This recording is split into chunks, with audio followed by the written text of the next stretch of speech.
Hello, everybody. Welcome out tonight. This is, I think, our second Sunscreen University of Tampa meeting of the year. Our panel discussions that are usually arranged by Tony Armour. This week we've got Tony's out scouting locations.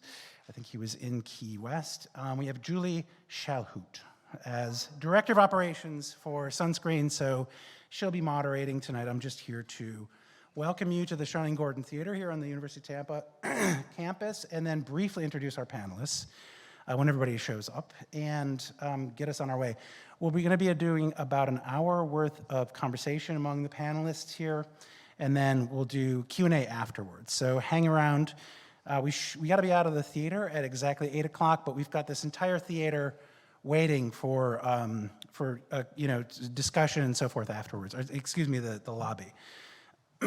Briefly, I think I'll note, well, Tyler's on his way back here. We are also, University of Tampa is hosting its second, however, it is back after a hiatus for about 7 years, an animation festival this weekend. You may have seen emails through Sunscreens. That was me spamming you, so thank you for not unsubscribing, or thank you for unsubscribing if I've been in Europe. But that said, there will be, I think, 20 total programs of animations this weekend. They're all free. Do feel compelled to sign up for those screenings through the Eventbrite site. You can search for Eventbrite, look up Tampa Animation Festival. Not necessary. I think at tops, our most booked event is kids and family friendly, and I think we've got like 40 out of 180 seats spoken for. So frankly, look at the schedule, come out, try to stop in if you can. There's parking in adjacent lots here. All screenings are free. This is entirely on our behalf, just a gift to program and try to be part and a good coordinator and collaborator in the film world here. I think this these panel discussions is one other way we participate in at least lending this beautiful space to a lot of people that support us. I mean, Tyler from the Film Commission has given our students. We have alumni working there in many iterations. Tyler's an alumni. That said, we've got a really great relationship with a lot of the institutions in the city. We want to give back, and that's what the Animation Festival is about, and I think that's what these panels are about as well. Okay, without further ado, let me introduce everybody. I'm going to go quickly here because I want to get to their content. You don't hear me talk about anything any longer. We've got Julie, Director of Operations from Sunscreen Film Festival. We have Quinn Chitenden, who is he's the Film Commission Manager for Visit St. Pete. Again, working in operations, doing Film Commission work on the St. Pete side. We have Christa, why do I forget your last name? Bowling, right? And Todd Wiseman here with A Land Remembered. They're both NYU grads. I've done a little bit of work with them before. They have a really exciting project called The Land Remembered, which is up and coming. I will let them describe it. I don't need to be a spokesperson for their magnificent project. Then we have Dave Yates, who has been a longtime filmmaker here in town, has worked for the Aquarium, has worked for Iron Man, is also a longtime film producer in town and has great amount of experience in the industry here. And then last but not least, Tyler Martinolich, who is our film commissioner and alum of the University of Tampa and SCAD, and has been a great supporter of film across both counties, quite frankly, both St. Pete and Pinellas, goes out of his way to support our students with free, even all of their crazy requests for all kinds of things, like being in your office until 4 a.m., has been really great at supporting our students and supporting filmmaking across the county, and we're really happy to have everybody here to do a Q&A about sort of making work in Florida without film incentives. So from there, I'm going to let Julie take it away, and we'll go. I will deliver you a mic. How about that? After about an hour, folks, we're going to do a Q&A. I will. I think Isabel, are you here? She'll run around with the mic, or I can do so. So I'll take it away. Thanks so much, Greg.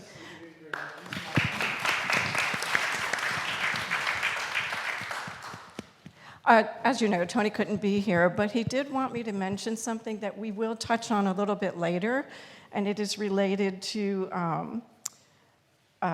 Film USA. He said he has regular meetings, bi-weekly meetings with Film USA, with the Motion Picture Association, And then he posts updates on filmusa.org. So if you want to follow that, get more information, sign up, to keep informed on that. So we'll have Tyler and Quinn touch on that a little bit later. Let's dive in. This question is really kind of for all of you. What is the biggest misconception about filming in Florida without the state incentive? Yeah, I'll start on that.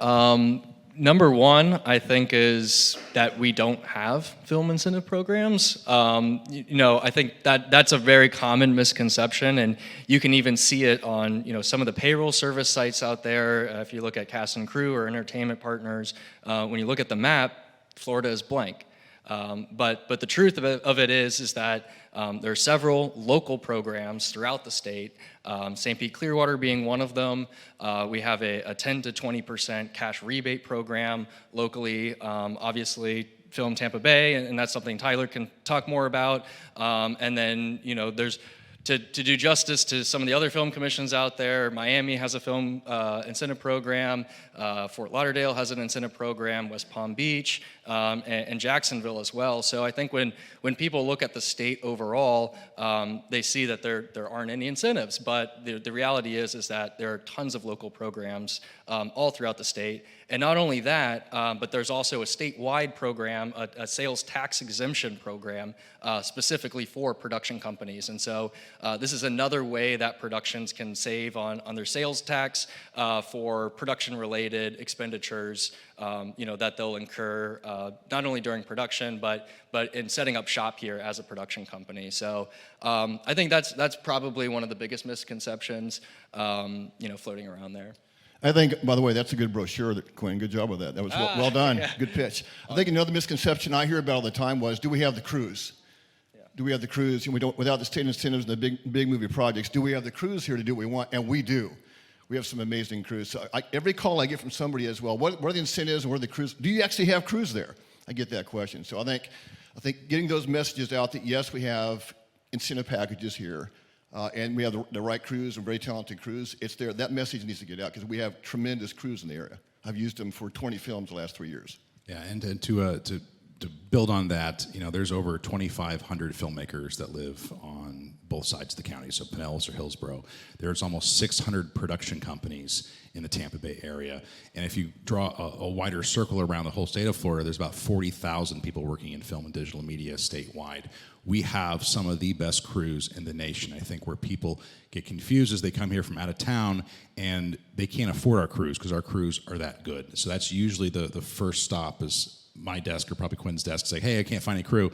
Well, no, the crew's there, you just can't afford them because of your budget limitations, and that is something we constantly battle, and there is good crews that can work a variety of budget levels, but you have to remember, we are still one of the largest commercial production hubs in the entire United States, and there's obviously a large crew base that services all of these commercials, so there is a fantastic crew base here, not just in Tampa Bay, but at Florida large. It's a constant battle. We're trying to control the narrative and say, no, we have great crews, you just need to figure out how to effectively engage them.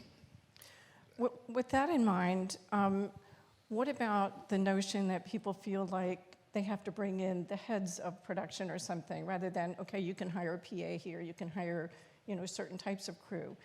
Does it run the whole gamut? Can people, do we have that talent here? I think we do. Unequivocally, yes. Unequivocally, yes. I think that is an arrogance, and I say that as disparagingly as possible to people that come specifically from New York and LA, and I hear it constantly. They come here and, we have to bring all of our creative leads because there's no one creative here in Florida. And that is completely erroneous. We have some amazingly talented, very high-end people working in this area consistently. So much so that there's plenty of Florida-based directors that live here that are shooting commercials in LA and New York. You're just not knocking on their doors. I hate that narrative. Producer down at PA, we have it all.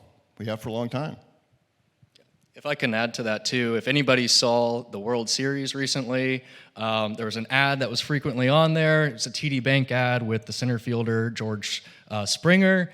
And if you watch the ad, you see him in center field with a chair set up. Well, that entire commercial shot in Dunedin, and it shot in Clearwater, and it was a Clearwater-based producer and production company that made that commercial. And so that's not just something that's airing on local channels. It's airing at the World Series during Game 7, which is international, yeah, and in Toronto, and then a global market. So I think that's a big misconception, is just the scale of these projects and the reach that they can have as well. So with that in mind, what projects are most likely to get funded or to receive the funding that is being offered through the Film Commission offices? Is it limited to any particular genre? Does it have to be a doc or any particular length? What are we looking at there? Yeah, I can speak from our perspective from Visit St. Pete Clearwater, and for those that don't know, the Film Commission for St. Pete Clearwater is a part of the Convention and Visitors Bureau. So we're a part of Visit St. Pete Clearwater, which is our goal is to help market the destination to potential visitors who are coming in from out of state, from within the state, just from all over. And so our incentive program really is a way to create a marketing partnership around film projects, and knowing the impact that not only film can have, but digital media, music videos, reality TV, television series. So it's not just all about feature film projects, but all different types of projects, have that impact for people to see it, to talk about where things have been filmed, and then to drive visitation to certain areas. And I think everybody has seen it. I mean, you have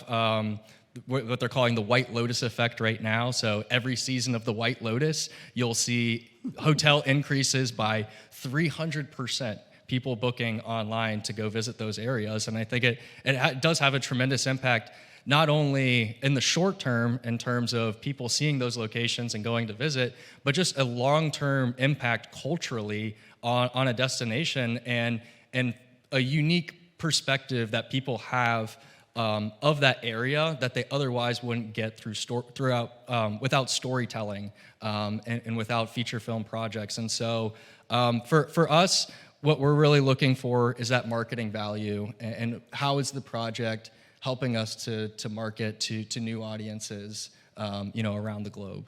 And to build on that, I'm going to bring David, Todd, and Christa in here in this conversation too. Again, it's Pinellas, Hillsborough, Miami, Broward, Palm Beach, Duval, and soon to be Orange County. Each one of the programs has sort of a threshold of around $100,000 is where you kind of need to be at to begin to engage with us in an effective way. And that's not always true. We've certainly done student films and things much smaller than that, but that's kind of the sweet spot where you want to start having a conversation with us. And that builds to about $2 million. So anything $2 million or below, any one of those programs I just mentioned is going to be an effective tool to help get financing for your project and to make sure it comes in on time, under budget, with a good enough carrot or incentive to make it worth your time to come here. As soon as you start getting over $2 million, $2 to $5 million, that's where you need to start figuring out how to negotiate a little bit with the film commissions and see what kind of broader soft monies or in-kinds we might be able to bring to the table as well. I can give an example we just did with FSU, where we got dozens and dozens of hotel rooms comped. In fact, the Epicurean Hotel stepped in with 75 hotel room nights comped. That's a big deal for a smaller production, right? And then anything over $5 million, that's when it really becomes a true one-to-one conversation. What can we do? We can think creatively outside of the box, not just with soft monies and in kinds, but doing things completely different, like this year with Land Remembered, where we went to the state legislative bodies and said, hey, we need to support this. And we got an additional $500,000 for this one project. But we've worked with plenty of smaller productions. Lifetime and Hallmark comes to mind, which David has been instrumental in bringing these projects here. And then we've now worked on 3 projects, Todd and Christa together here in the Tampa area, of completely varying different scales and sizes of budgets. Welcome to the free state of filmmaking. That's what we're calling it now, because we're breaking all the rules. The only 2 projects to ever get direct appropriations from the state of Florida are his, Dolphin Tale 2, and ours. And Tyler was the architect of putting this together for A Land Remembered, but I should just mention what that is. A Land Remembered is a really beloved book here in Florida that Christa and I are creating for television. And Tyler was like, if we put in $500K, let's go ask the state to do the same. And they matched us. Now, this is a unicorn project because we stood up there in the rotunda and we were like, here's our project. And all these state senators and congresspeople just started standing behind us because they just love the book so much. So this thing is really magic. But the door is now open. And that, I think, it changes everything for the state of Florida and for a statewide incentive, which we're now all working together to bring back. Yeah, and I think a part of that is, and this goes a little bit to what Quinn was saying, that there are a lot of stories that can get additional support, especially if they, if they really get to the heart of Florida or making a place, what makes a place special or worth visiting, or what are the stories that are the Florida stories that people haven't told. And part of the reason we've been able to get a lot of support for this project, which as Todd mentioned, is a Unicorn Project. It's a beloved book that we have the rights to, and so we have a lot of people already know it.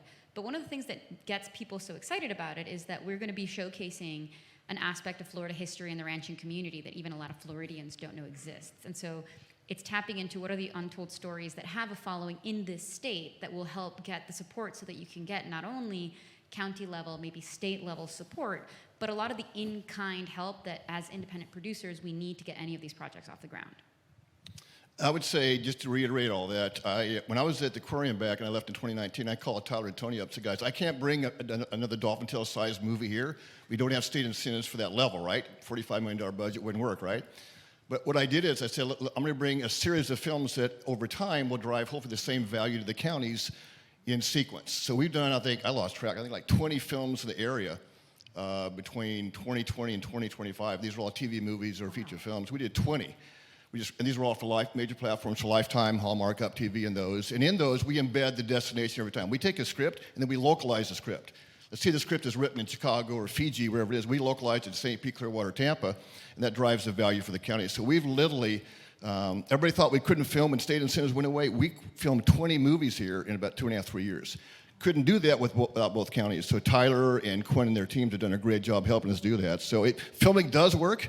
We made it happen, 20 films in 2 or 3 years, all based on county support. We also save money with locations. One thing I've learned about filmmaking locally here also, we talk about dollars and cents and the budgets, and that's all important, right? But there's also enormous production value in the area. So Lifetime told us, they watched all their films, they film all over the country for Lifetime movies, right? They called us and says, we want to film more movies there because you guys have the highest production value scenic in the entire country, everywhere they filmed. So the point is, people want to film here, and you can take your $500,000 budget film and look like $1 million by the surroundings, the locations we have here, the relationships. I mean, we have beaches, we've got Ybor City. Come on, we got it all, right? So you can add value to your budget and go from here to here without using cash, but by simply creating more production value by the locations we have and being smart about where you shoot. Absolutely. I just want to say I fully support that. I just want to add, I'm here and have decided to stay here because of basically this guy and now these guys in Pinellas. You will not find a more welcoming film commission in the world than Tampa St. Pete. I think anyone who's a filmmaker here who's worked with these guys can agree. And so I think the goal for all of us as filmmakers is to bring any kind of project to make here and get a blank check incentive. That's not where we're at yet, so we have to sort of use projects like A Land Remembered and use projects that drive tourism. But eventually, I think that door will be open for everybody. Yeah, and David used a really key word, localized, and that's not saying that you have to craft a story specifically for Tampa Bay, but as a filmmaker who wants to take advantage of our incentive programs, you have to realize where the money's coming from. And for most of the programs throughout the state, it's coming from bed tax dollars. These are dollars that were set aside specifically for the marketing of the area in which those point-of-sale taxes were accrued, right? And bed tax, again, is when someone comes to visit Tampa Bay, they stay in a hotel, it's the visitor who's paying these taxes. It's not the residents. Well, I guess maybe it is a resident if you're staying in a local hotel. But normally it is a visitor coming here, right? So when David's saying localized, yes, it helps if it's actually for Tampa or for Pinellas County or wherever it might be. But it's also important to engage with me and Quinn or any of the film commissions in the state at a local level, how can we take advantage of the resources here locally? How can we make this area look good? What we don't want to do is spend this money that we have a very limited budget for, right? We only have so many tax dollars we can tap into, in something that ends up being disparaging of the area, or it makes our attractions and locations look awful. That doesn't mean we don't have horror movies that shoot here. We do. We have all kinds of genres of movies that shoot here, but you have to be, as a filmmaker, sensitive to the political environment in which you're entering into when you're trying to take advantage of these incentives. I want to come back to thank you. I want to come back to Todd and Christa. You were talking about your new project. And we had a chance to chat briefly last week, and you all are talking about creative ways to finance and using what's in the community. And I thought that was such a great point. Can you elaborate on that a little bit, and how you have incorporated that in your budgeting and your planning and scheduling? What you had said to me, and I'll let you elaborate, was something to the effect of, it's not just about looking for where the money is so much as where the story is. And all of you, I think, touched on the fact that there are stories here, and then you turn it into your projects. Yeah, well, I want to tie what you were asking actually back a little bit to Tyler's last comment, and I want to use the example actually of this very big short film that we did last year, 5 stars. Hopefully, people can see it very soon, but one of the things we were really able to take advantage, and that was an action short film. A lot of, we blew up a car, there was a lot of stunts, it was a lot of fun. But was being able to use the resources that locally are a lot less expensive than they would be even if we had shot in a state that had a tax incentive. And I'll use the example of shutting down the highway. We were able to shut down a segment of the Selman Expressway for maybe a tenth of the price of $2,000 in 2 cars. Yeah, $2,000 to shut down the Selman Expressway. When I was working in LA, we shut down a segment of I-10 in LA, and it was like, between everything, it ended up being like $75,000, and we were able to achieve something that was comparable for, the shutting down itself was just $2,000 plus, it ended up being like maybe $7,000 to do that. That's a tenth of what it cost in LA. And while, okay, maybe in Georgia and things you were able to get an incentive, but being able to take advantage of what is going to be less expensive here and what is available location-wise, resource-wise, it makes the budget go so much further. And so that, I just want to say that's an example that, yeah, and that's not a tour, that it was a cool project, but it wasn't a come visit Tampa project, but we were able to take advantage of a lot of things that Tampa had to offer, and St. Pete. We shot in St. Pete as well, by just being able to have access to things that are less expensive in general. So that ties more into your last comment than with yours, but I think as well, in addition to the resources, there are stories that are very Florida specific, or they're community specific. And wherever you are as filmmakers, whether you even if you weren't based in Florida, that's going to be a reality of it. We're artists, but we are in an industry. There is always going to be, either an agenda or something that the audiences want to see, or something that you might have to satisfy, because we are working in an industry where we're making a product that ideally we sell and have an audience to look at it, and people make their money back, right? It is an industry. We're not looking for patrons. And so looking to see what are audiences hungry for locally, nationwide, globally, helps a lot. And there's a lot of hunger for storytelling locally, and there's a lot of incredible stories. And being able to find what they are is I think a very valuable step forward wherever you are. But there's a lot of underserved audiences in Florida. Let me kind of add to that, to the first point. I think it's important to know, for me, having filmed so many movies in the area, that the Tampa Bay community, Pinellas and Hillsborough counties in particular, are very film friendly. And I attribute that to this guy right here and Quinn and his team. You got to have proper leadership. If you're filming a movie, and I have a lot of relationships, I kind of dive into those, but if you come into an area and you find out pretty quickly that people really don't want you there, it's hard to get locations, hard to get permits, those things. You go to Georgia, you'll get that half the time now, right? The novelty's done, right? But the Tampa Bay area is very film friendly. It goes county leadership all the way on down to to somebody who owns a hotel, owns a restaurant. So I've never ran across we don't want you here. It's more, hey, can we be in your movie type situation? So having that in an area where you film as a filmmaker is really, when you do 20 films, is really important. So it's good leadership. I would say, sorry, go ahead. No, I was going to say, just to kind of add on to, some of those municipal costs. So, when you contact the film office, a big part of what we do is film permitting.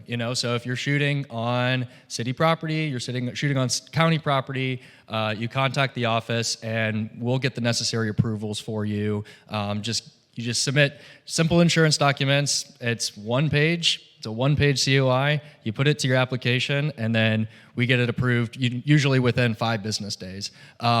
Most places, you go through that process, you're going to have to pay an arm and a leg. Here, we have 0 film permit fees. So you can shoot on some of the #1 beaches in the entire United States over in Pinellas, and some of these beautiful cityscapes, all over the area, and have to pay nothing for it.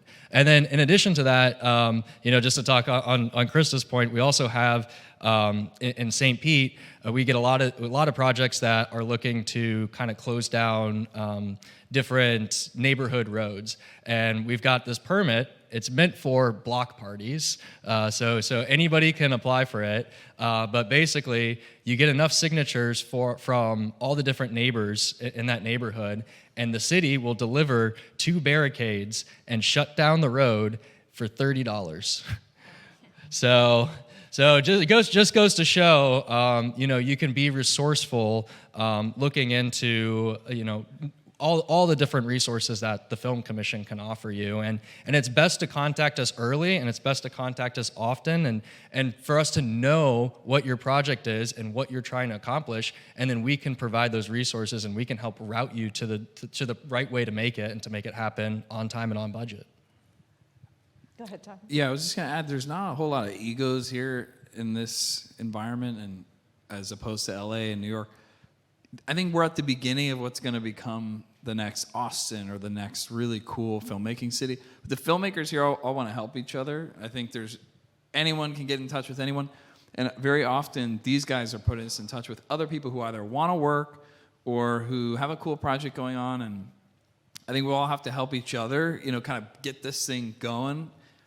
I don't think there's ever been a more... a greater environment to start something like this. But also you got to tell your friends to come on down and spend some money here and keep the crews working, and bring in some of the bigger filmmakers, and then, we can do it together. That's the plan. I want to go back to something you said, Christa, about your filming in LA, something that people who have not shot there may not know, that there are certain requirements when you're filming, even if it's a non-union shoot, that you have to have, for example, like 45 crew, you have to have a couple of mohos on location, and is that anything you've experienced? I know I had to deal with that when I was overseeing some shoots out there, but we don't have that here, right?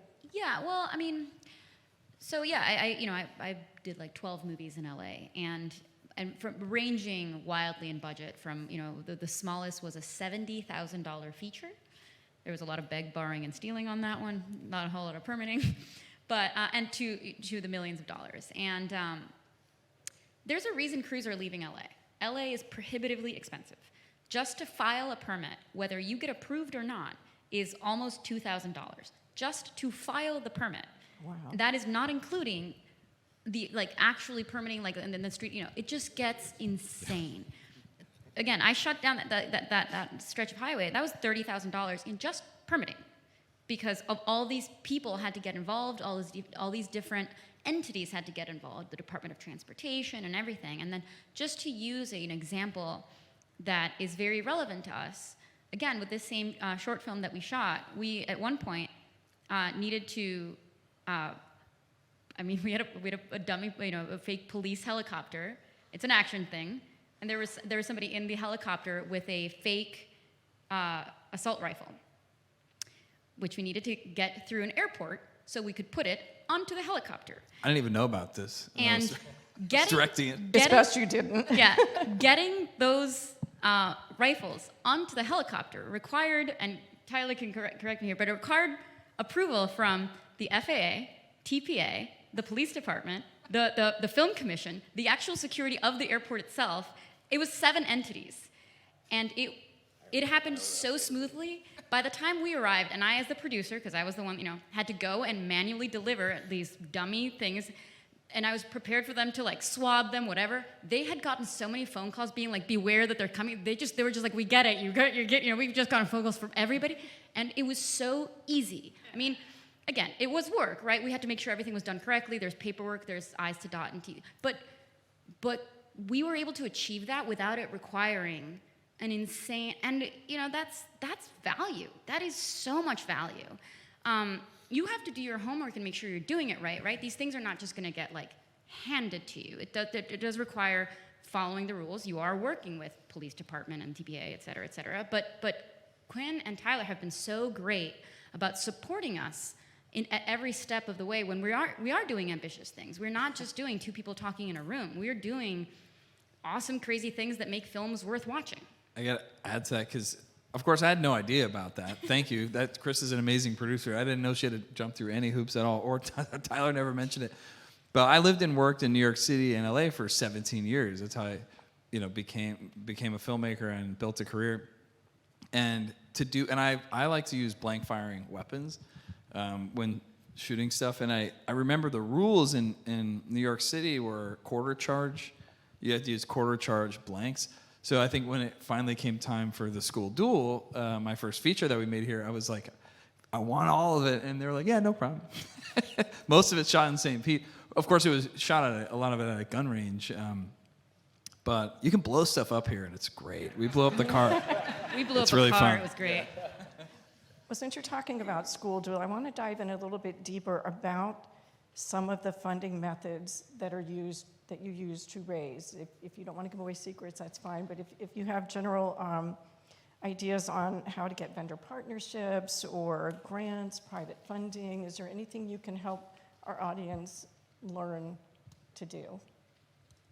Well, you answer it first. Me? Go ahead. You first. You made it way. So I take a simple approach. I find producer partners that are fully funded. And I bring them to the marketplace. They're done. They rock and roll. That way everybody knows it's going to happen. The crews know it's going to happen. So I generally go out and find partners of mine that we're fully funded once we walk in the door to a large extent. Now, having said that, there's a lot we do to keep the budget lower by in-kind and by one of my jobs when I bring a film in is to make sure I leverage my relationships to bring down the location cost and so on. But I take a very simple approach. I don't want to take a chance with the film where I get it lined up, ready to go, or almost greenlit, and the financing doesn't show up. That never happens in filmmaking, right? So I try to find partners that are already pretty much have the money in the bank, and then at that point, you rock and roll, and there's no stopping. That's been my approach. For the industry is not in a great place. You're gonna go. We made it the school duel for about $1 million, and you just had to write some big checks and have your friends support. And that one I was able to finance most of it and then get a few people who believed in me and then offset it with the tax incentives and beg, borrow, steal, favors, whatever. That was to get the first one done. I've never experienced anything like A Land Remembered. This thing is just so beloved. We walk into the room and everyone's like, how can we write you a check? So I think to the point that came up earlier, choosing projects. The School Duel is a crazy dystopian movie that is on the surface not incredibly marketable. And I was like, and we're going to shoot it in black and white. And everyone's like, cool. But A Land Remembered is a project that is attracting investment. And I think that's the main difference between the two. It's like, oh, it's my favorite book. Would love to support you. Yeah. So finding IP, I think, is one path. But I don't know. I don't really have a good answer for that one. But I want to say something because, before, so I've also worked as a producer for hire. When somebody comes in and it's like, hey, we have the funding and we have a script. We need somebody to actually produce it. That's one of the kind of things that I did a lot in LA, and including the School Duel, and this crazy short film. I've worked on maybe 7 big projects where the director worked for years and years to raise enough money to just pay for it themselves in a large percentage of it. Because the reality is that for those who are aspiring to be writer-directors, You have to put your money where your mouth is, and at whatever level you are able to do so. And not everybody can fund their own feature at a certain level.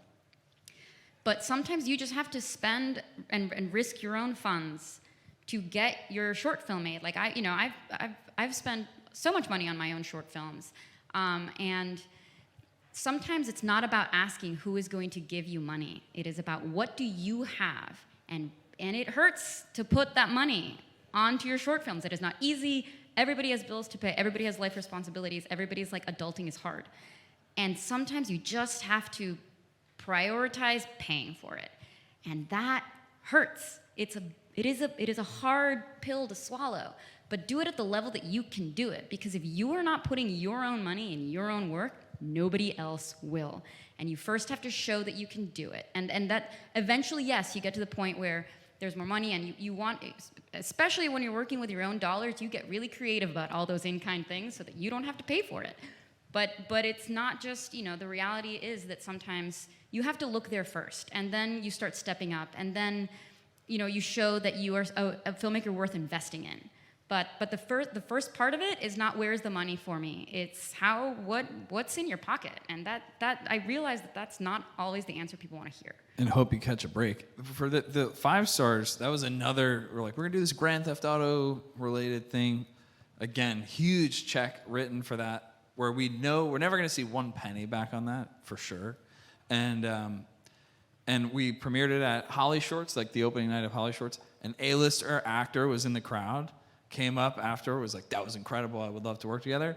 And we just offered that person the lead role, and Elena remembered, and I think they're gonna say yes. It's like, you just never know how these things line up. This is not good financial advice. Don't listen to any of it, but it's like, sacrifice everything. Yeah. No, If I can jump in real quick, everyone always wants to know where Uncle Moneybags is at. Like he's hiding behind a screen somewhere with giant piles of cash, and that just doesn't exist. And if it does exist, it's probably a relative who believes in you and has that ability to stroke a check right then and there, or you can stroke your own check. What it comes down to, though, it's film business. It really is, and that boils down to risk mitigation. That is how you actually find investment cash. And sometimes it's a chicken and egg kind of thing where I need a $1 investor to be able to get a talent attached, but I can't get that $1 investor until I have that talent attached. And that's usually the endless loop that you start at, circling the drain, like I'm gonna blow my brains out, this is terrible, why am I doing this? But you have to think creatively, and that's where things like our film incentive programs, which are not tax credits, I want to make that very clear. The entire state of Florida, everyone who participates in this, is a rebate. You get that money back very quickly. Whereas if it's a tax credit in Georgia right now, it's taking between 5 and 6 years. LA, it's 7+ years. There are productions that shot before the pandemic that has not gotten a check yet from the state, right? So that's a non-starter for most people, and I think Hollywood in general, and I'm using that sort of a monolithic term for film, is catching on to that. That's why you're seeing productions fleeing elsewhere, because those tax incentives, credits specifically in the U.S., just aren't that lucrative anymore. So you can piece together an incentive program like the ones me and Quinn have on either side of the bay, and that can be a backstop to risk the mitigation for that $1 investor, right? So if you know between the 2 counties, I'm making up round numbers here, you can give $100,000, and you have that in a contract that is government binding, you can then go out and find that $100,000 investor, knowing that you have that backstop to give them. Say, hey, you invest in this, you're gonna get the $100,000 back, guaranteed, assuming you get across the finish line and actually make a movie. That's always the biggest risk, you actually finish what you start. But then that money can then be used to find talent, attach it, and then hopefully that talent is worthwhile enough to where you can start piecing together investments along the way and find those investors that you need to get across the finish line. But it's about mitigating risk, and you do that by finding incentives and in-kinds. It's about leveraging every favor you have, and sometimes it's about putting up your own money, like Christa said. There is that moment in your career where you can't find anyone to invest in you other than yourself, and that is the moment that you have to decide, do I invest in myself or do I try something different and go off and literally go on a different path altogether, probably not in film. And I think every one of us up here has had that moment where we did have to look in the mirror and say, well, I'm investing in myself today. Let's see where this goes. I think relevant to that, that's right on. And by the way, Tyler and Quinn are very quick with their checks. They're very good for that. So they're not like LA and some other states like that. But I think one of the things I try to talk about every time I speak on film is to independent filmmakers is really learn the business side of filmmaking, because most filmmakers have the creative side down, which is great. But if you don't have the marketing and business side parallel with that, you're going to fail, or you're going to have a much less chance of having success. So make sure from day one, when you start developing your project, before you write anything, how is it going to be marketable in the marketplace? Who am I writing to? You can do a great movie and find at the end of the day, you loved it, your family and friends got involved in it, put money into it, and it fails, because you didn't learn the marketing and business side. So just be very careful, and this is all a business conversation, right? But really learn the business side of movies. If you're a new filmmaker, if you've been in the filmmaking industry for 40 years, if you don't know that area, you're going to have a tough time. So really to understand how you can present to investors. Family and friends is probably easy to raise money from, right? You get in the investment community, whole nother ballgame then, right? So really learn the business side of what you're doing. And if I could expand on that real quick, because I do think that when you look at where a film budget goes, there's a lot that goes into production, but it's not uncommon that when you get to the distribution side of a film, that films will spend equal to or more than their budget on marketing. Because at the end of the day, what you're selling, the film is the only product. It is a business that's created to create one product, and that product is the film. And so you're recouping your costs based on people watching the film.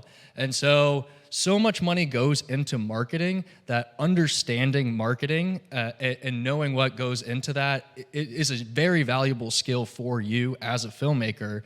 And there's a ton of opportunities out there to work in advertising and to work in marketing, and developing that experience. You're not only growing your skills because you're working with different brands and developing new commercials, and that'll keep, a consistent pipeline going through and a consistent source of revenue, but then you're also learning on the business side how to leverage that marketing after the film gets produced. And so I just wanted to add that point. Yeah. onto The that too. final point, it's also about being self-aware enough to put on different hats when you need to, right? If you're the director, if you're the writer, and you're making the movie, the priority is making the best product possible. At some point, you have to put on your producer sales cap and really understand what your end objective is going to be. If this was a passion project and you just wanted to make a great movie with your friends, awesome. But if you were taking money in from investors with the intention of returning their investment, then you have to be thinking about how you're going to do that, because you get one bite of the apple most of the time, right? And if you collect $1 million and you sell it to Tubi, and there's nothing wrong with Tubi, I want to be very clear, but they're going to write you a check for $500,000 to $40,000, somewhere in that range. That is not enough to pay back your $1 million investment. So you have failed as a filmmaker, and you're never going to be able to go back to those investors again, and likely never make another movie after that. So you really have to think about, what is my ROI? Who am I actually trying to serve at the end of this? And it's usually your investors, not yourself as the filmmaker, right? And that's where you sort of have to detach your brain, and here's my business side, here's my creative side. And that really is just learning through experience and realizing that if I know I can only sell it for this much, then I better make sure my budget is in the right spot, right? Can I attract more investment dollars? Sure, we can all beat the pavement and try to get more money. But is there actually an opportunity to sell the movie at some point to actually warrant that extra influx of cash? And if there's not, then make the movie for where you know you can actually sell it at.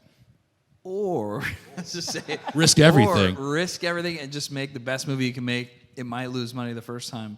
I think most indie filmmakers made one movie that didn't make money the first time, and then they built a huge, fantastic career. Some. I would say you got to be willing to lose a little bit. But operative word, little bit. If Or you all of it. Yeah. Well, I'll I do disagree want to there. add something, though, and I think that a lot of filmmakers who are starting out don't have a sense of context of what a movie costs to make. And part is, a lot of filmmakers want to make movies and don't actually watch the kind of movies that they are able to make. I've had so many people be like, oh man, I want to be Christopher Nolan. And they're trying to make Inception, and it's like, buddy, have you seen Christopher Nolan's early work? Because go and see what filmmakers did when they only had a few $1,000s to do something with, and start there. Because, and if you right now have access to a few $100,000, Watch movies at festivals that have successfully gone somewhere that were made at that budget level so that you have the context to know what is doable and what did they do with it, what did they do right. But so many people, yeah, that they're watching the big movies and they're like, I want to go there, and they don't go to festivals. We have great festivals here. They don't watch indie movies accessible on streaming. They don't watch.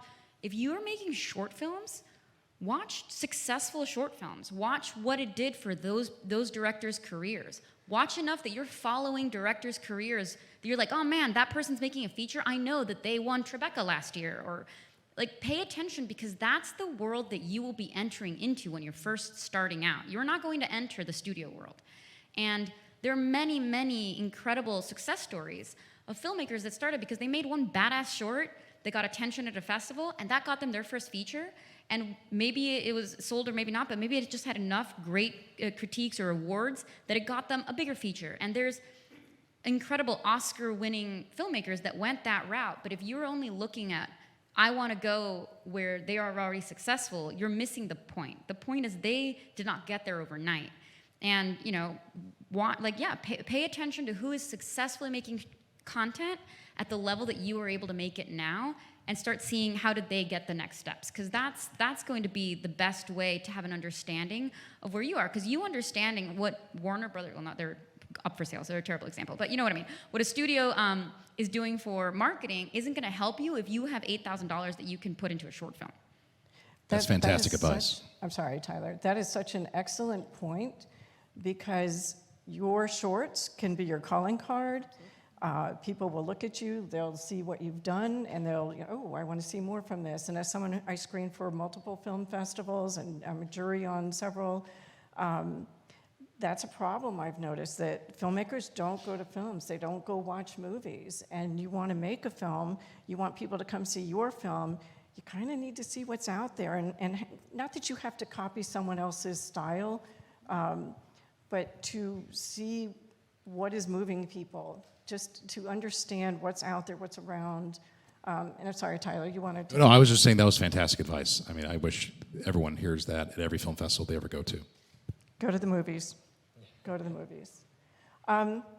Let's see, I wanted to dive in just quickly about, Tyler, I know you work with UT. What are things that people, filmmakers can do to incorporate students and help offset their budgets, and what's a great way to include people? So one, I think there's a ton of great partnerships, and I know we're in UT, and we work with UT students all the time, but I know HCC is also here, if you want to raise your hand back there, James. There's a lot of really quality students here in town, and if you are looking to expand your crew size in a way that doesn't break the bank, students are a great place to start. And not only is it helping you on the budget side, it's also providing great experience for the students, and that's going to translate to more and more crew further on down the road. But you really need to look at the educational institutions around town, not just UT, but all of them collectively, and really see how you can build meaningful partnerships. And I know David, who's sitting next to me right here, has gone out of his way to make sure that each one of the Hallmark and Lifetime movies, and really everything you've worked on, includes students. And so have you, Todd and Christa. And that's made a huge difference, not only, I think, on the sets, but also a meaningful impact when those students go back to their universities and bring that experience back to the classroom, and they share that with other students. It really is a place I think more productions need to start when they're coming to any town, whether it's here or anywhere in the United States. I know as far as my office goes, we always try to build that relationship early on, particularly with projects that we have a little more control over if they're coming here through the incentive program, and say like, hey, in addition to all this, you really need to connect with UT. You need to connect with HCC. You should reach out to Ringling. You should talk to all these institutions to see how many of their students you can bring on. And we are always happy if anyone approaches us to give the right contacts at any of those local universities to make sure that you as filmmakers can access these institutions. Before we move on to questions to the audience, I want to touch on the national incentive, the potential for that. What is that going to mean for the area? Will that be able to be incorporated with other incentives? And then what happens if this does get passed and you're mid-project? Are you still allowed to use that? If you have knowledge in that area right now, Can you speak on that, please? So there's been talk, very early discussions of bringing on sort of a national incentive and controlled by some sort of entity, whether that you call it a national film commission or what it might be. But the proposal on the table right now, nothing is finalized, this is very early on, is that if you are a filmmaker operating anywhere within the continental U.S., if you go to a state that has a film incentive currently, so like a Georgia, you could potentially get up to an additional 10% through the national endowment, whatever that might look like, or credit or rebate, however it's going to end up working. If you go to a state that does not have a current incentive program at the state level, you get up to 20%. This is how it's currently written. So that would be transformative overnight for a state like Florida. So even if we don't get an incentive back, even though we're very hopeful that we might in the near future, that would allow instantly for filmmakers to come to the U.S. If they're international and work with us here in Florida. If you were already a stateside filmmaker, now all of a sudden you're opening the doors and looking at Florida for the first time, potentially as a place that you can make your financing work. And this really is going to help those larger high-end movies really move back into the state of Florida. And with that, it'll bring brick and mortar back almost instantly. And we know, because we track our residents statewide, and you can get these numbers directly from the governor's office, but there's a ton of filmmakers that live in Florida still, but they moonlight and they work everywhere else. They are begging for an excuse to come back to Florida. That's where they want to be at. I've lived in 21 states, and I can tell you there's really no better weather than Florida when you're trying to film something in March. Like, this is where I want to be at, right? I don't want to be in Chicago. I don't want to be in New York. I want to be here. So that could be absolutely transformative. Tariff discussions aside, you can't actually put a tariff on an intellectual property, so that's kind of a non-starter. But I think at the presidential level, it started a conversation recently that, hey, we should really look at film more broadly as an enterprise that we want to attract and keep here in the U.S. I think that started a discussion that I think is actually going to lead to something further down the road. Maybe that starts with a national film commission, and then it turns into a national tax credit or rebate or something like that. Or maybe they put the cart before the horse and try it the other way. But I know these are actual discussions happening at a very high level. I think people are very excited about it. I know you mentioned very early on about Film USA. That's one of those organizations that both Quinn and I work with all the time, really. In fact, we're going to Focus, and we went to Cannes last year. We go to a lot of these big trade shows with Film USA, and they're really driving the conversation right now at the federal level to try to turn this into actually something. So I don't know if it's worth bringing up just a tiny bit of the history of the fact that we did used to have an incentive here, and David, you were like a prime example of how that was so successful, and then shortly after making Dolphin Tale and Dolphin Tale 2, tell everybody about bragging rights right now. I will tell you that if this happens, if that happens, what Tyler said, which is that I think the state that benefit the most is Florida, frankly.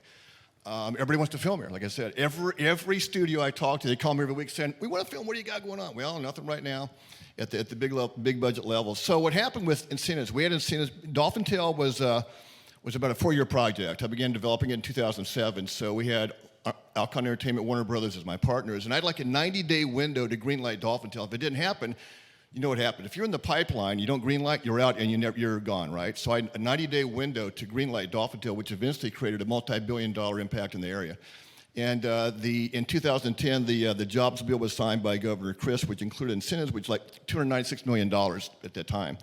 So I got Dolphin Tale greenlit, and 3 years later, once I got Dolphin Tale 2 going, all the incentives were already accounted for and they're basically assigned at that point. They weren't used, but assigned. So what I did was I sat down with I called Alcon and said, "Hey guys, sign up right now, get signed up. There's going to be cancellations. That always happens, right? So get signed up again right now." So we got signed up. There were like 40 projects ahead of us, and they just started canceling. And I think we were the last project standing at the very end. We got the last incentives. So we got the Dolphin Tale 2 got the last state incentives at that time. Nothing ever since then. So the challenge with incentives, and Tyler works on this all the time. I have for 15 years. We've talked to governors and House speakers and Senate. We normally have 2 of the 3 behind this, and like the House normally kills it every single year, by the way. But what happens is, getting renewed is one thing. Starting again is a whole nother conversation and pitch. If you're just saying, "Hey, we sunset this year, we want to renew," That's a little bit easier conversation. We've all had that, right? But when you're actually been gone without incentives statewide for 15 years, it's hard to get that jump started again. So what's happened in the last 15 years since the last incentives were utilized is, the good news is this: local filmmakers and crews have gotten a lot more effective and a lot more efficient because we had to, right? We didn't have the state level incentives at that point.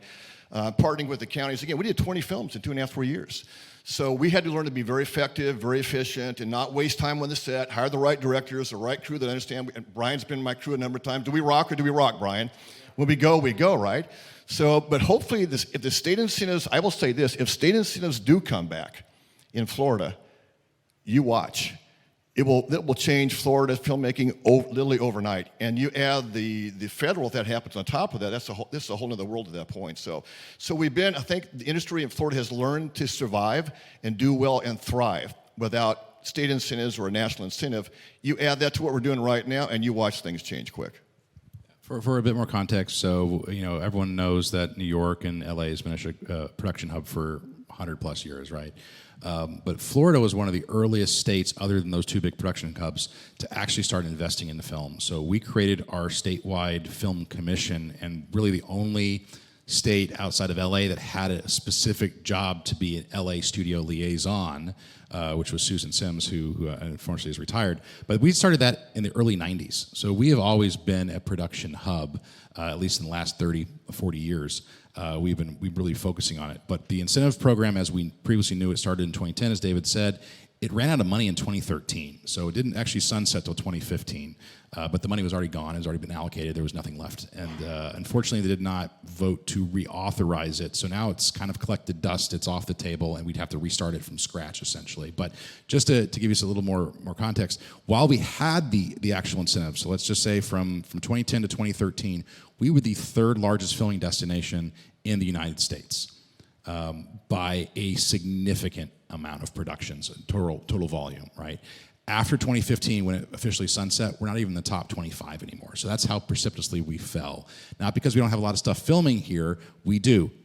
We'd had over 350 commercials shoot in Tampa last year. I don't know what your numbers were, Quinn, but let's just say it's probably over 500 commercials shot here.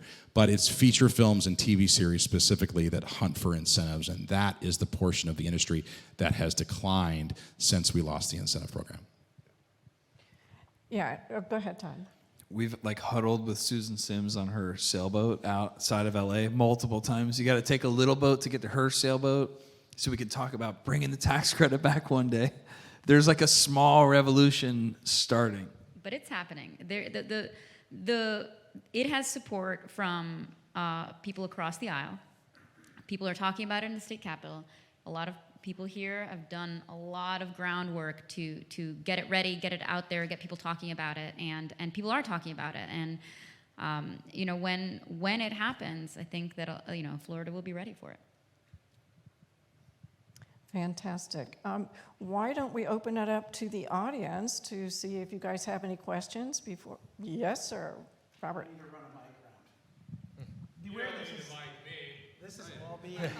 This is all going on to. Who did we talk to in the state about the tax break for studios? For the sales tax exemption program? Yes. Yeah. So that will be through the Florida Department of Commerce. So if you look up Florida Department of Commerce, or you could actually go to our website, and if you go to our About Us page, onto our contacts page, we have several different contacts at that state level. Nikki Welge, she's the Director of Partnership and Engagement with Florida Commerce. So she's a great person to reach out to, but there's several others who are involved in that process. So you can Google it, or you can go to our website and you can find who to contact. Or from Tampa Bay too, but it's super easy to apply for. It takes 10 minutes. It's good for a calendar year from the date in which you sign up. And if you're a production company in town, or you're working on a short film or a feature film or whatever, you should be taking advantage of it. It's free to you. It's going to cut out the sales tax right away. So that's a really easy way just to save some money.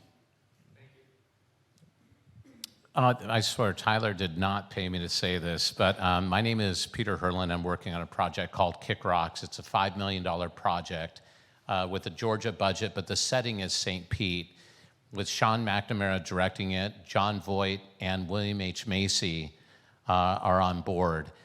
Tyler, thank you, because you spoke to it. It was mentioned earlier. Tyler was the only film commissioner in all of Florida that I spoke to, and I spoke to every single one in the past 120 days.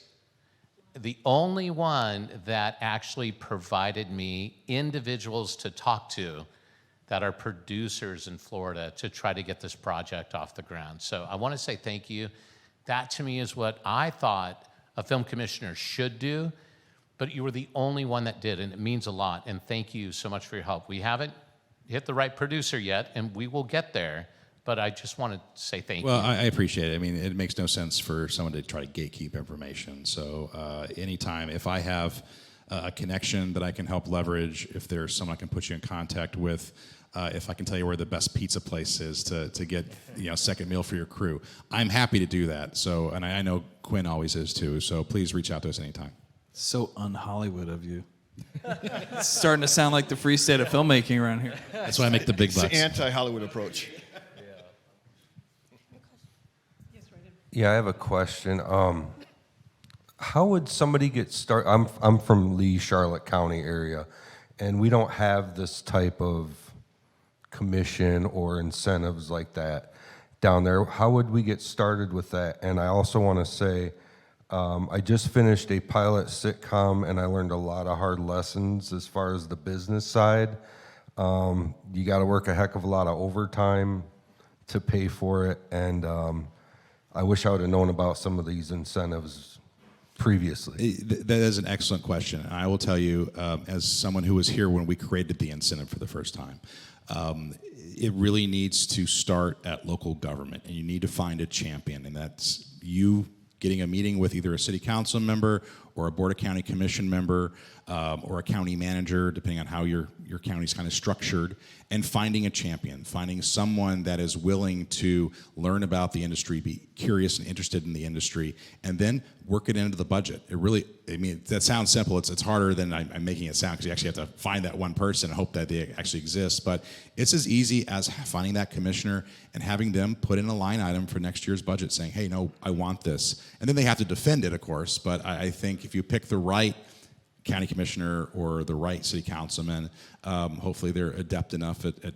politicking that they can bring together a coalition to get to a yes. But that's how we started this. So our first, we created our program in 2015 right as the state was sunsetting theirs, and it was for a project called The Infiltrator, and right after that it was Miss Peregrine's Home for Peculiar Children, which was the Tim Burton film. And we knew we had both of these in the pipeline. There was no money at the state anymore, and we were going to lose both of these projects if we didn't do something. So we found a county commissioner very early on, Commissioner Ken Hagan, who's currently the chair of the BOCC here in Hillsborough, and he agreed with us. We were able to educate him about the industry, and he saw the value in attracting high-wage, high-powered jobs. In fact, in Hillsborough County, the median wage for people working in film and digital media is $105,000 a year. That is 64% higher than any other industry. These are jobs we want to have. And arming yourself with knowledge like that, which you can get, by the way, from the state's Department of Commerce, right? They have all this information there. It's really good to have on hand when you're talking to a politician so that you can answer their questions. Because inevitably it's like, well, why do I want these jobs? Why does it matter? Well, this matters, this matters, this matters, because you have those facts kind of prepared. A great organization to join with is Film Florida. On their website, they actually have a legislative tab. It tracks all of this information. It's updated every fiscal year. It's a great place to, one, learn who you should be talking to in your county, and it will arm you with all the knowledge you need to effectively talk to them in a manner that they're going to respect. Yeah, and if I could just add on to that, when it comes to advocacy too, when it comes to being that bridge, when we look at film commissions, so the history of film commissions, they didn't exist until really the 1940s, and the first film commission that was ever existed was in Monument Valley, Utah, and it was created by a guy named George White. And basically, he wasn't involved in the local government. He wasn't involved in the local municipality. He was a rancher out in Monument Valley and started to notice all these Western movies getting shot. And eventually, there was interest from John Ford to shoot Stagecoach in Monument Valley. And so he became that bridge for him to be able to access those locations and to build relationships with a lot of the different property owners, all throughout that area. And so it sort of starts I think by being the change you want to see and being that gap and drawing more productions in and then showcasing those locations and being that liaison, and the more that you do that, the more you can already demonstrate, hey, there's value in this. Hey, this is something that, you know, can create, you know, real value for the community. And so that was what George White did, and then eventually he partnered with a local publicist, or, you know, there was a publication, there was a writer there, a journalist, and then he started the first film commission within the Department of Commerce back in 1940. So, you know, being the change that you want to see, I think is another strong way to advocate for that. To summarize, the two things you really have to have if you're going to pitch an elected official is there's two things you're going to want. What's my ROI, and are you creating jobs? If you do ROI, if you answer those two questions, we got money. I ran Clearwater Aquarium for 14 years, and we got money from the state either for the movies or for CMA, I think 8 years in a row, and Governor Scott never vetoed. He said, the reason I didn't, Dave, is you give me ROI and you give me jobs. So if you answer those two questions about what's my ROI going to be, so if I support this, I got to defend this on the dais when I'm talking to, you know, taxpayers. If you could show ROI and job creation, you're going to be good to go. Those are keys. We have a question in the back, and then we're going to come up to the front to you.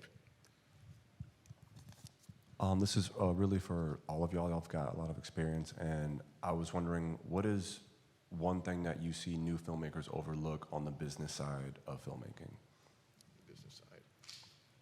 I think the biggest thing is not looking on how you're going to get the film distributed. I think the biggest thing is kind of looking at who's your audience, but also, you know, knowing that at the end of the day, you're not necessarily selling the film to an audience, you're selling the film to a distributor, and then the distributor is the one who's going to broadcast that out to an audience. And so working backwards, I think, is an important part of that process. When you're a newer filmmaker, you know, usually it's about building relationships more than it is about securing a distribution deal. So it may be that, hey, this is your first film, and enter it into a film festival. I mean, locally, we've got the Gasparilla Film Festival, which is a great way to meet new filmmakers. We've got Sunscreen Film Festival, obviously in St. Petersburg, the Dunedin Film Festival, and there's a lot of ways that if it's your first project and you know that you can't necessarily get that distribution, at least you can get it seen in front of an audience, and you can get that real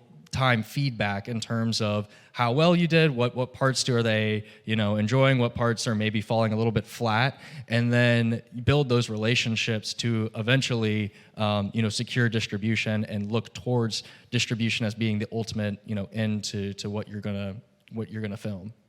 Thank you. Let me take it back a step. Let me add to that, because I think I was on a panel about 2 or 3 years ago at another festival. There's a bunch of writers. And I was on with I'm a producer writer. I'm just a full-time writer. But they asked the question, well, who do you write to? And everybody answered, well, I write to myself. And I started shaking my head, son. That's great. But if you're going to write to yourself, here's the example I use. If Nike makes a shoe, they know who the shoe's for. They know the size, the color, the tread, the shoestrings. They make a shoe. They know who they're making the shoe for. So I think the biggest mistake I think I see in maybe young filmmakers, less so in more mature filmmakers, is, do I know who I'm writing this for? Again, is it marketable? If you want to do a passion project, like Tyler said, that's great. If you want to build a business and be marketable and get distribution in place and so on, then make sure you know who you're writing to, and make sure it's a project that fits what you want to do creatively, but also is marketable at the same time. I advise writers to, when they get done writing, do a marketing pass. I call it a market. So you hear about polishing, do a marketing pass and say, okay, I wrote my script. Now how can I embed marketing into my film? Whether that's individuals, personalities, whoever, they'll make it more marketable as time goes on. So I think keeping the marketing hat on while you write, to me, is like probably the biggest mistake I see not taking place. Can we get the microphone,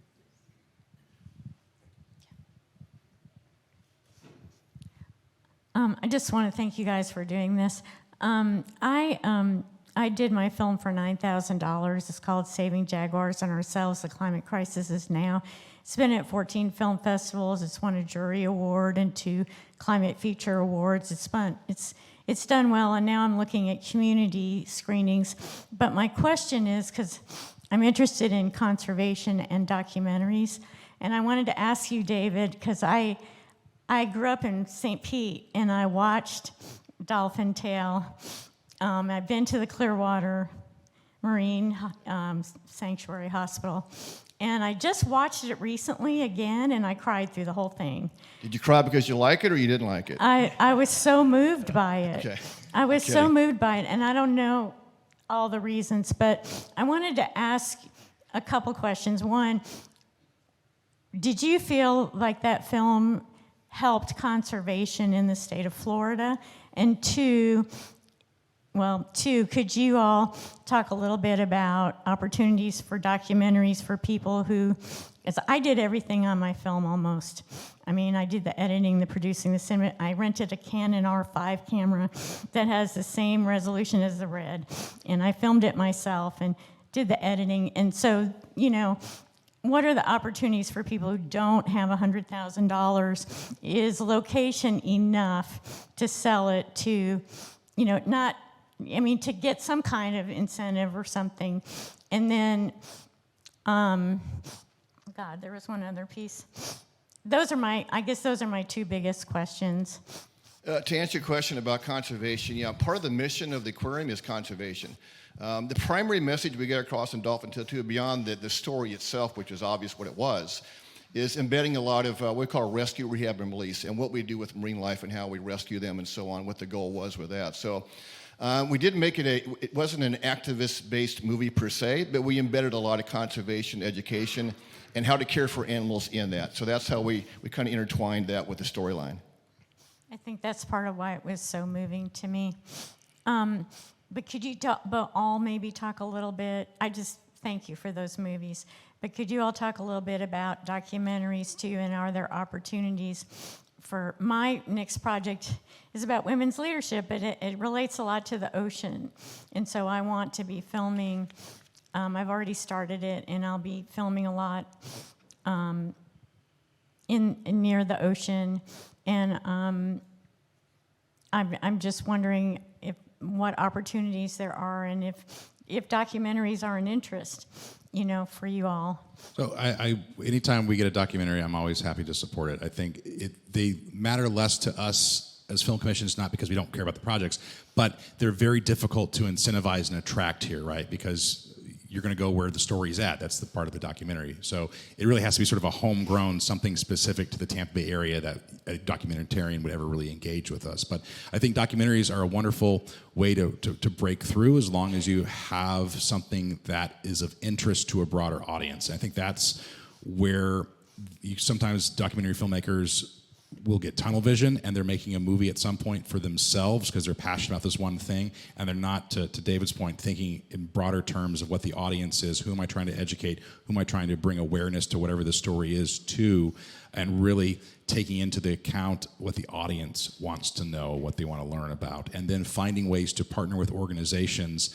that are also passionate about this specific thing to help broadcast it. And I think more so than perhaps a short film or a feature film, documentaries really have to have a dedicated festival path, really think about what festivals is this to play in that's going to have the biggest impact. To get broader audiences. So things like Hot Docs in Vancouver, fabulous film festival that you should be going to if you're a documentary filmmaker. But you really, at a documentary level, have to have a festival strategy to figure out how to get from point A to point B to get this seen. That's a great point. I was actually going to touch on that a little bit, because we have various filmmakers in here. Think about, and we've talked budget-wise too, have a plan for the festival runs that you want to make. And make sure you budget for those. Also know that just because a film was rejected doesn't mean it wasn't good. There's just so many films that get submitted to various festivals. So as you're planning that budget and submissions, make sure you are, for example, if it's a documentary, that you think about that area. What's the audience in that area? What is that festival known for? There are some local festivals that focus on conservation, so you want to get your film into that. Also, story is really important. You talked about using your phone. I think most people here would agree the fact that your story is really important. The tools you use to get there are less important, but hopefully you can incorporate quality with that storytelling. Yeah, I mean, I think that anybody can, yes, it is possible to do a quality project that reaches a large audience with small tools, but you really have to work with what resources do you have and what are you good at.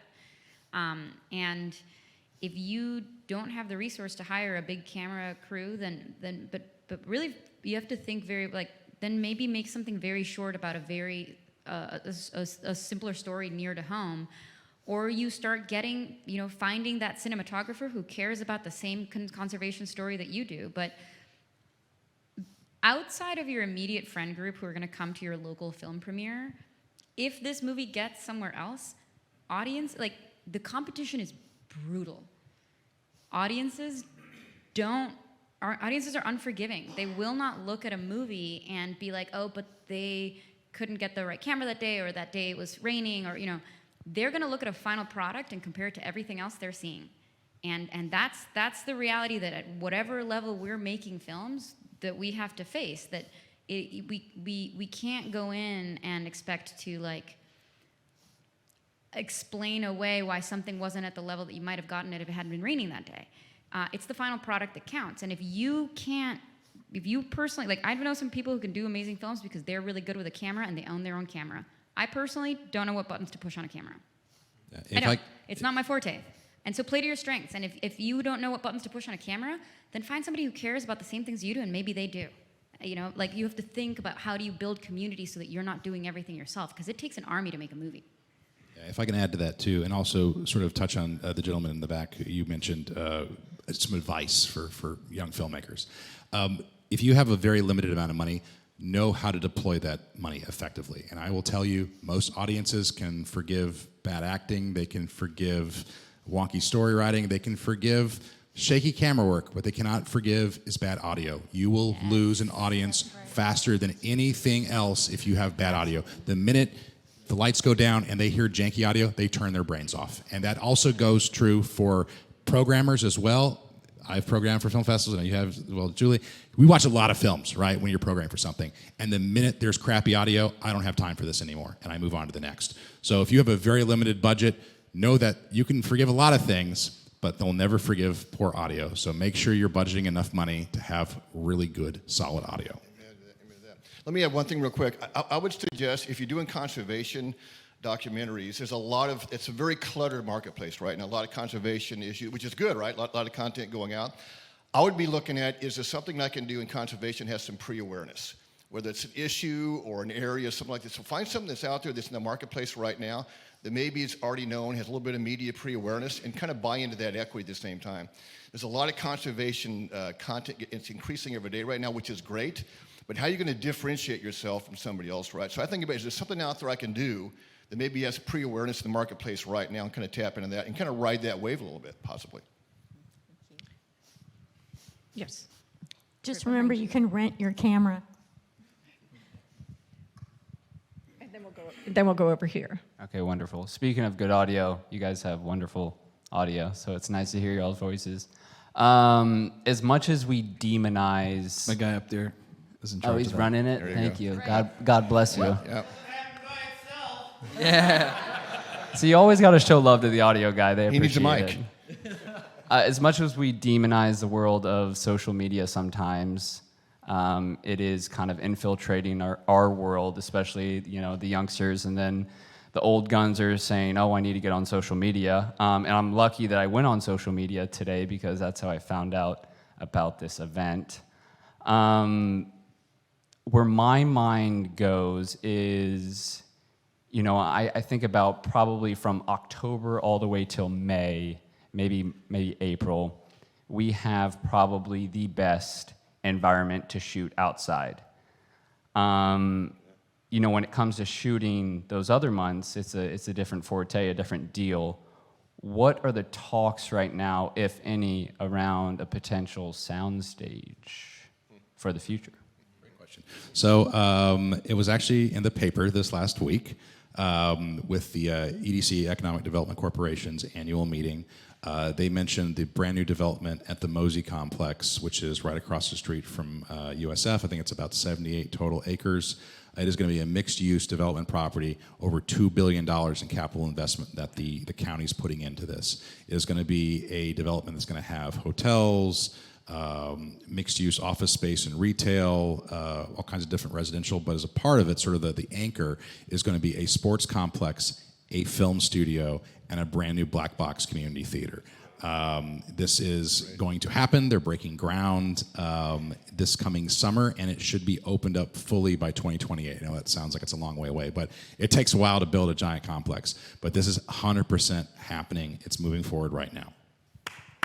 Wow, that's amazing. Sean?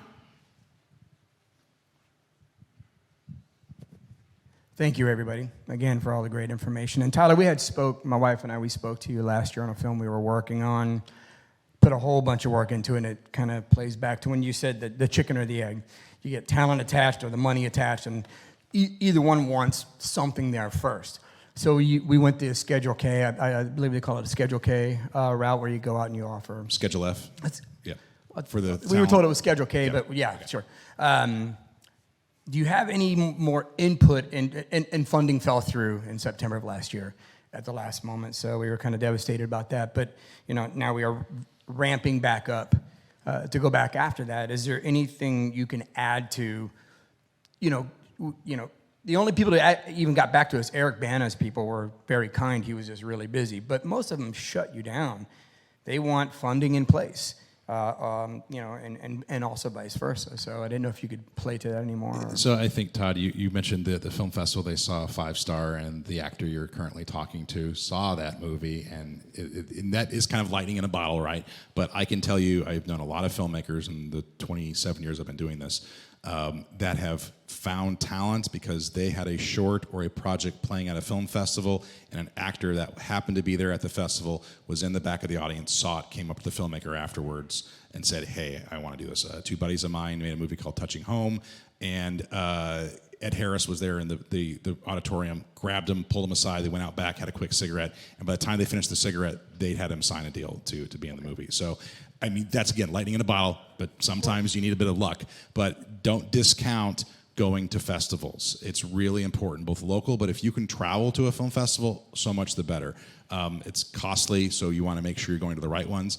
I'm going to tell you, Sundance ain't the one to go to, right? It's too busy, got other things going on. But you go to something like a Fantastic Fest or South by, or Santa Barbara Film Festival, there's Telluride. There's celebrities just walking around everywhere, and there's a good chance they're probably in the room watching shorts, because filmmakers like watching films, or at least they should, and I think for the most part they do. So that's one. So shoot it as like a proof of concept? Well, shoot something. Doesn't have to necessarily be that, but get them interested in you as a storyteller, right? That's the important thing. And then if you can, at any level, bypass the agent or the manager, do so, because they are not going to share your script, your project with the actor 9 out of 10 times, unless there is an escrow account somewhere showing that this money exists. But that doesn't mean the actor, had they even known about the project, wouldn't have said yes because they liked the movie. And I can tell you, I've had other examples where people have found ways to bypass, and maybe it's 6 degrees of separation and figuring out who can put you in contact with that person. But sometimes you have to be dogged and creative in tracking down the right person. Don't become a stalker, but find creative ways to approach the actor directly, if any possible way. Yeah, use your contacts. Think about who's around you, and don't be afraid to network, right? I'll give you an example. I'm working on a real-life film right now about a former NFL player. It's an amazing story, and it's going to get done. And we have a very big-time A-list actor we're talking to, and I got that through a relationship to Alcon Entertainment and Warner Brothers for my Dolphin Tale years. So the question is, how can you build credibility around you with people you know? Then how can you use those to maybe give an inroads to somebody else? But like Tyler said, if you go right to the agent, good luck. They're gatekeepers. If it's not good for them, they'll never get to the actor, right? So always try to find a way around that. Network, 6 degrees of separation, right? I got the contact we needed by just calling one guy I knew, because this A-list actor had worked in one of their films. He said, I'll give you contact. So just think about who you know and work around that. I was just going to say, if you can avoid shooting a proof of concept on its own, if there's nowhere for that to go at the end of the day. So if you can have something that can have a life on its own, a short, there's an entire infrastructure ready for that. I've seen so many proof of concepts, and man, it's just sad. Because if it doesn't get picked up, that's it. All your work and effort is gone. But I want to tell one kind of random story, actually, but the documentary thing made me think of it. I produced a movie called Long Shot a long time ago, which was became a Netflix documentary, like Larry David accidentally saves this guy from death row. We didn't really have enough money to complete it, but we did start shooting it. And we kind of thought, well, if we don't get it all together, it'll be a short. And we did have a proof of concept. It's like, just go back on everything I just said. And it was like 7-8 minutes, and we pitched it to everyone. No one took the meeting, except for Netflix, who bought it, gave us an Oscar campaign, premiered it at Telluride by a phone call, by the way. It was like, you're in Telluride. And then it came out and did really well. So we just started making it. Documentary is a little lower of a bar. You can start shooting really good-looking interviews. And at that point, I don't even think we had Larry David yet. So, but if you can shoot a short and bank it, you can premiere it somewhere, and it will have a life. Whereas a proof of concept is tough. Yeah, I think it goes back a little bit to what I was saying before. Like, you can't, in order to get to the point where, like, oh man, I'm just going to call up my buddy who happens to be this great actor. There's a lot of work that goes into, like, you make the first short with what you have. It gets some attention. It gets you networking. You watch all these things. You build up to the point where you have people to call. And it just takes a while to get there. And sometimes it takes longer than others. But if you make shorts, you put them out there, you prove yourself as a filmmaker, you meet the people who helped you made it, you help other people. Then you go to the festivals, you meet other people who are doing things at your level. You then take a step up with that community. You'll find that it doesn't take that long before the work that you start very small, make it at the highest quality you can make it with what you have, and have it speak to your voice and what you can achieve with resources. And that's what's going to start showing, not just investors, but fellow filmmakers who might help you, community people, artists, actors, that you are a filmmaker worth investing in, whether it's with money or time. I think we need to wrap it up right now because we have to be out of this room within just a few minutes. We can take this outside if everybody wants to continue chatting or if you have more questions. But I want to thank everybody for being here. Thank you to the audience for showing up. And I want to thank my very talented panel. Thanks everybody. Thank you.